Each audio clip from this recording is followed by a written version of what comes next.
Bonjour, aujourd'hui nous allons parler d'alimentation performance au travail avec Christelle Grimm. Ici Johanna Louvet dans les studios du Cascopie TV pour Global Way Corporation. Bonjour Christelle. Bonjour Johanna. Alors vous êtes artiste culinaire et consultante en alimentation bien-être.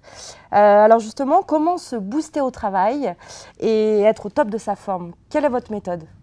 Alors tout simplement, quand on est au travail, c'est de prendre le temps de manger. Et le temps de manger, ça se prépare également à la maison. Donc quand on fait son repas du soir, on peut par exemple préparer son lunch du lendemain. C'est ce que j'enseigne dans mes ateliers. Donc une fois le lunch préparé en bocal, où on s'amène de la belle vaisselle au travail, on se pose, on éteint son téléphone, on pense pas au mail suivant. Donc la perception est aussi importante que le goût, quoi. Exactement. Déjà, pour pouvoir sentir quelque chose, il faut être concentré sur ce qu'on fait. Alors, on est concentré effectivement quand on travaille, mais on peut aussi être concentré sur ce qu'on va manger. La digestion sera bien meilleure, puisque si on se concentre, on va bien mâcher, donc on va avoir une bonne digestion. D'autant plus qu'on aura préparé quelque chose de délicieux pour son repas de midi. Et en sachant que, par exemple, un chef d'entreprise hyperactif, peut-il concilier justement bonne alimentation, vie privée et vie professionnelle? Oui, c'est un chef d'entreprise bien nommé peut s'organiser pour se faire un bon repas ou faire en sorte d'en avoir un à midi, qu'il le fasse lui-même ou qu'il le délègue. Je veux dire, c'est important de savoir ce qu'on met dans son assiette pour être bien l'après-midi, pour être performant, pour pouvoir bien communiquer avec les autres, être de bonne humeur, parce que si on digère mal, on est de mauvaise humeur, ça ne va pas aller. Donc un peu plus fatigué.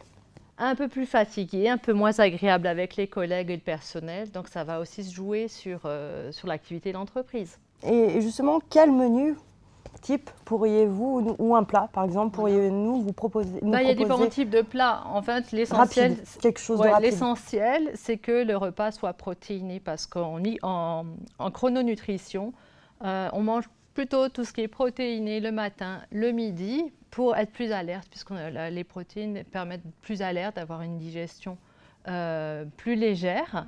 Donc on va opter, par exemple, en végétarien, on va opter pour un sauté de quinoa aux champignons, par exemple, et pour quelqu'un qui mange de la viande ou du poisson, ce sera un poisson avec des légumes et un petit féculent, mais pas en grosse quantité.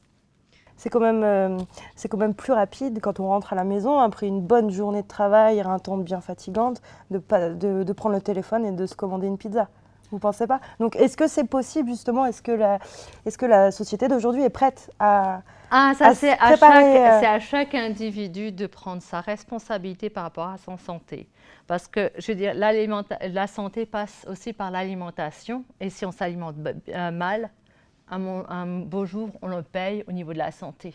Donc, si on veut fonctionner et si on veut que l'entreprise fonctionne, il faut que l'individu fonctionne d'abord par lui-même en se prenant en charge, en prenant ses responsabilités. En mangeant les pizzas, les hamburgers tous les jours, je doute que ça va être le top. Alors, quels sont les aliments à éviter? Tout ce qui est lourd, les plats en sauce lourde avec des farineux, de la farine dedans, du beurre. On optera plutôt pour des sauces au bouillon de légumes, par exemple, avec des légumes dedans, comme faisait Bernard Loiseau à l'époque. Donc, il y a des grands restaurateurs qui optent aussi pour des sauces légères, donc à base de bouillon de légumes et de champignons aussi, par exemple. Ça permet d'avoir quelque chose qui se digère très bien, qui soit très goûteux, avec les aromatiques, de l'ail, etc. Donc, vous pensez que tout le monde est prêt pour ce changement-là?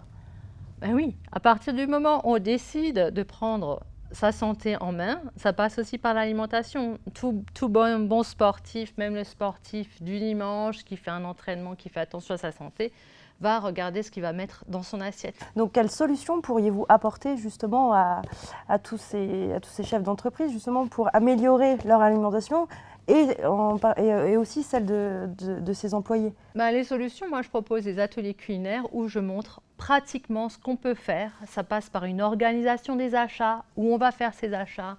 Ça permet du relationnel dans un magasin bio ou au marché. Ça fait des rapprochements entre les gens. Donc ça permet effectivement de choisir de la très bonne qualité et d'avoir une communication autour de soi, en dehors de l'entreprise également, pour qu'il y ait un temps de pause. C'est un temps que l'on apprécie. D'accord. En tout cas, merci Christelle d'avoir accepté notre invitation. Volontiers. C'était Johanna Louvet dans les studios du Cascopie TV pour Global Way Corporation. Tant qu'il y a de la vie, il y a de l'espoir. Et même en économie, à bientôt.